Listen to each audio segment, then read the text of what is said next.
Professor Christoph von Führer-Heimendorf, a London anthropologist. He originally made contact with them in 1936. The first group of Nagas he met on his return seemed to have changed very little. The brass trophies of the headhunters still glint on their chests. In days gone by, a party of travelers had quite different.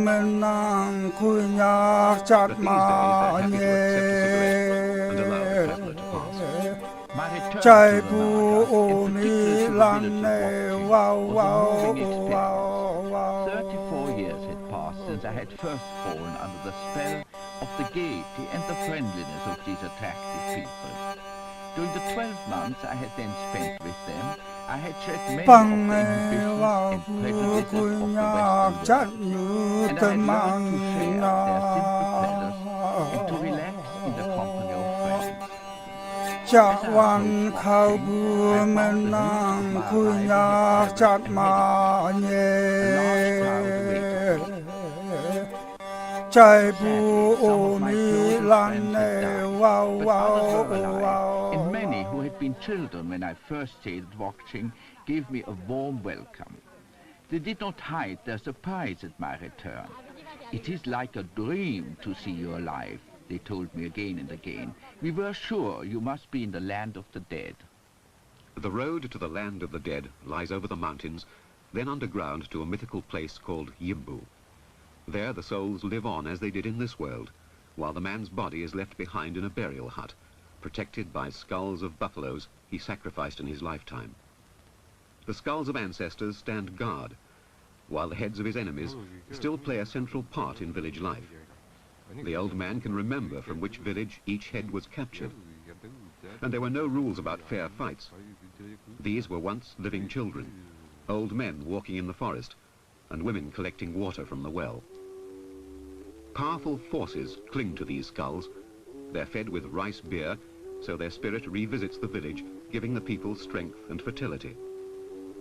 When the heads were brought back in triumph, there was a victory dance.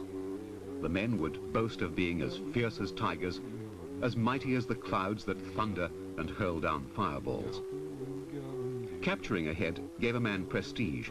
It proved his virility. And after the dancing came the tattooing. Body tattoos meant he'd been present on a raid, while one on his neck and face meant he'd actually cut off a head. The women's admiration of the headhunters took the form of imitation. Tattooing was fashionable, but it's no fun to have holes hammered in your legs with an adze-like instrument made of thorns, and the blue dye is based on soot. The girls put on a brave show for the camera, but it's a very painful process. The Naga women used to taunt young men who didn't wear the tattoos of a warrior, so before a man could marry, he had to go headhunting. The last reported case of headhunting in the Naga Hills was in March 1970, and the men still carry spears wherever they go.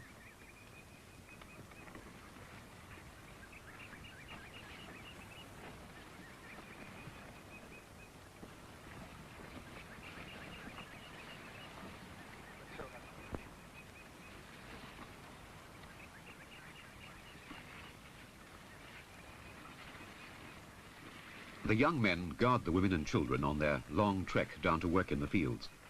The settlements are all on the tops of the hills. The Nagas made their villages into natural fortresses against their enemies, their neighbors. Their rice crops grow 1,000 feet down in the fertile valleys.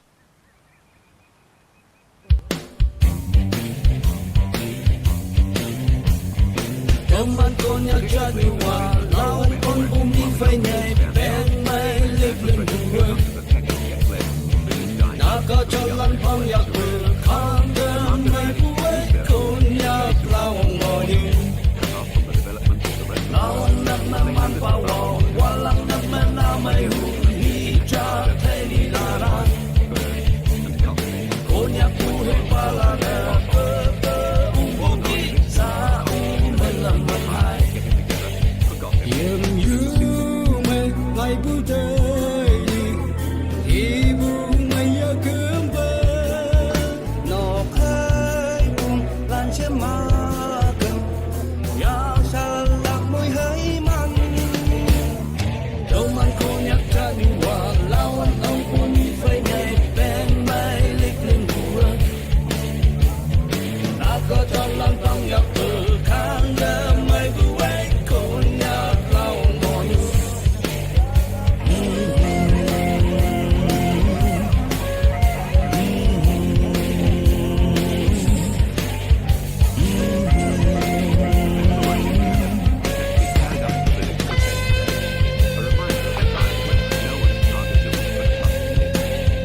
By the end of the day, every grain of rice will be stored in the village.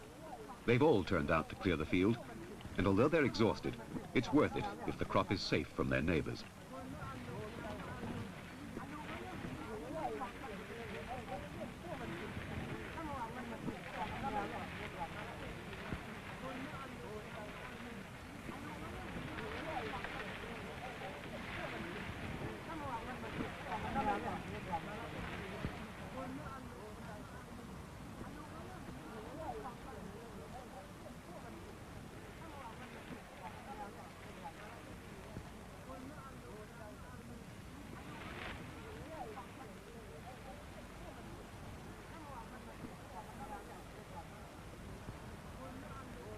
The rice is put straight into the granary.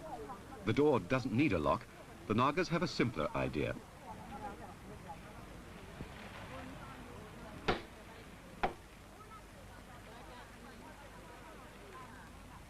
A heavy, cumbersome bolt. The whole village would wake if it were shot back in the night.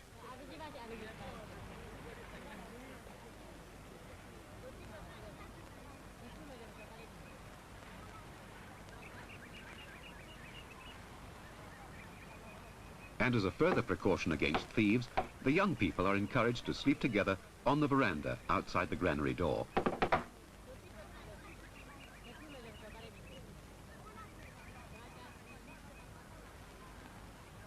When a girl is ready to take a lover, her parents advertise the fact by giving her brass earrings, and she blackens her teeth to make herself more attractive. At the same age, the boys move into the men's house. This is a barrack for the warriors and a meeting place for all the men of the village.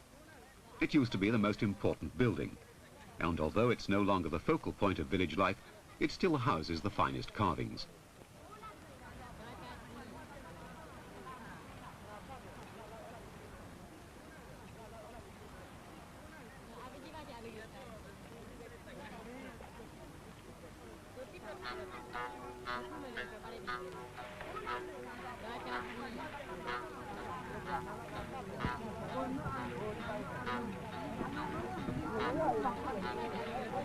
These girls of 12 and upwards live in a permissive society.